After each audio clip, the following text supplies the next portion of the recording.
To the curious, the seekers, and the experts, welcome. You're listening to Poli-Psych Podcast. As America and the world deal with the scourge of coronavirus, we consider, are there conditions that may have existed that could have empowered coronavirus to make a more devastating impact? We also consider German new medicine and the concept that disease is a result of emotional trauma.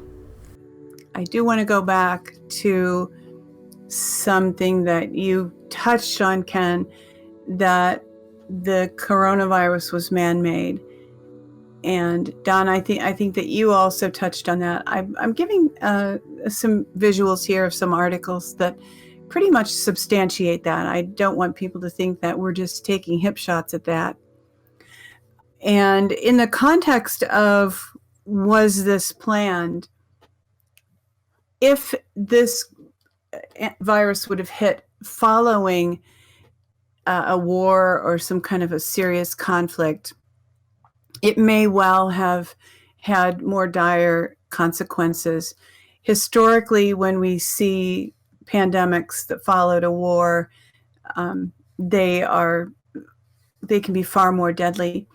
And just one reason for that I see, that I've kind of put together as I've studied things, is the discipline called German New Medicine teaches that all disease originates with some kind of trauma that we experience, and that our brains use physical ailments, disease, which we call disease, to process trauma, to help resolve trauma. And interestingly, diseases of the lungs, according to German New Medicine, are meant to resolve trauma that's related to a fear of death. And that's not just some, paranoia or something. That's people who have been in situations where it actually was a very real possibility that they might die, such as war. And according to German New Medicine, in those kind of situations, people develop more lung tissue. And this is probably animals too. I mean, it's biological. This is, the tie in German New Medicine between emotional trauma and biology, that we as humans are far more motivated by biology than we realize. So when we're in a situation where we might die, our lungs produce more lung tissue so that we can take more advantage of the breath that we take in, so that the possibility of us living becomes greater. So following that kind of trauma, our body, when that trauma resolves, human bodies would then be looking for a way to dissolve the extra lung tissue that was produced to deal with the situation that produced the fear. So there was a lot of tuberculosis. I think it was following World War II, one of the world wars. And you see these pandemics follow wars, and a lot of the pandemics have had to do with breathing issues, lung issues. So failing this time that we had a war, which we didn't. I mean, I guess I cast that in negative terms. I'm glad we didn't have a war. Since coronavirus is not following a war, a worldwide war, or some kind of a severe global event, it may have far less dire consequences because people don't have that need to process the trauma. Now, it's interesting, and actually, to be honest, I'm just thinking about this now while I'm talking. I'm kind of wondering whether that might not be why people in Iran have been so severely impacted by the coronavirus, because they have had very real threats there, very, very, they've had bombs going off. And I think it's possible that might be one reason why they're reacting more severely, why their bodies are struggling more to overcome the virus, because German New Medicine teaches that something like a virus is used by the body to get rid of excess tissue. And maybe it's just taken a little bit deeper hold with them.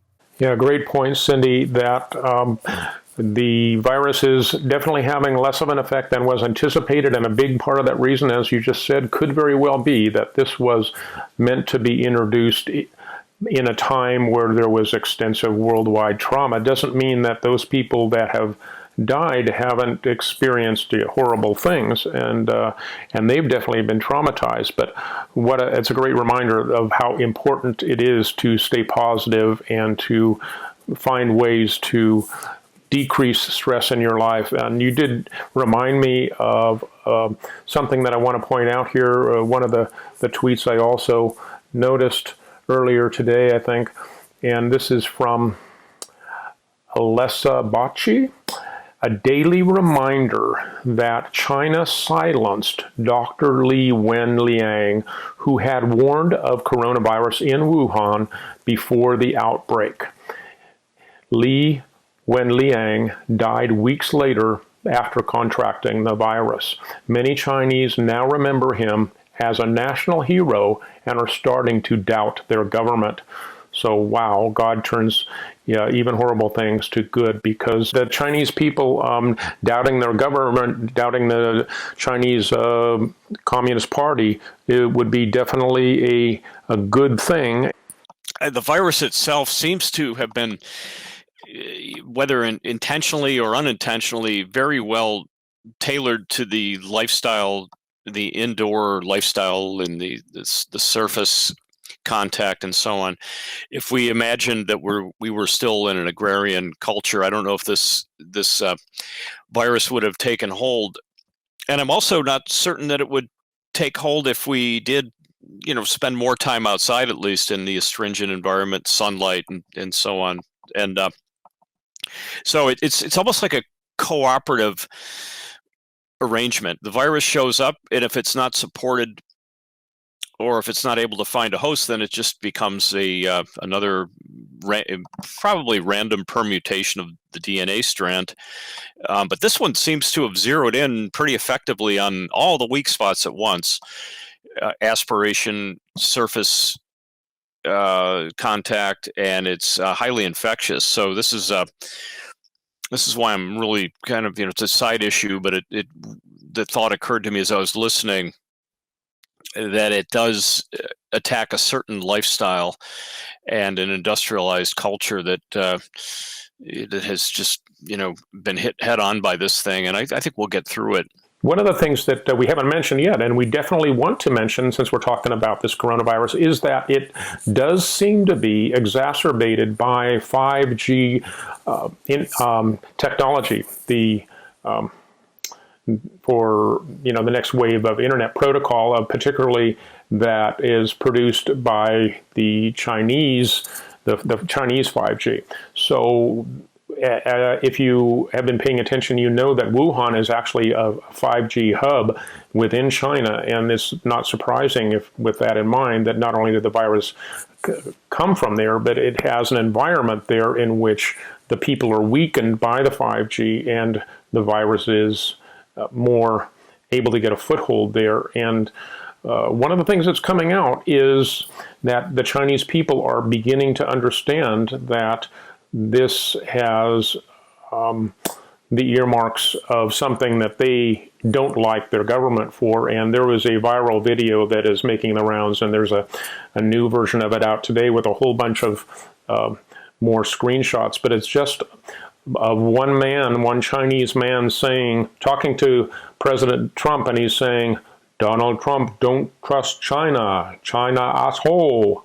And it's almost a hypnotic clip over and over again. But I wanted to use that as an example of showing how the truth is coming out, and the Chinese people themselves really are helping to expose something negative that their government did. Now, I've also heard the possibility that there have been non-Chinese input into that whole operation there too. So I'm not 100% sold that it's a pure Chinese operation, but it's a good thing to see the Chinese people saying that this was weaponized and it happened here, and there is a hashtag Wuhan virus that is becoming more popular.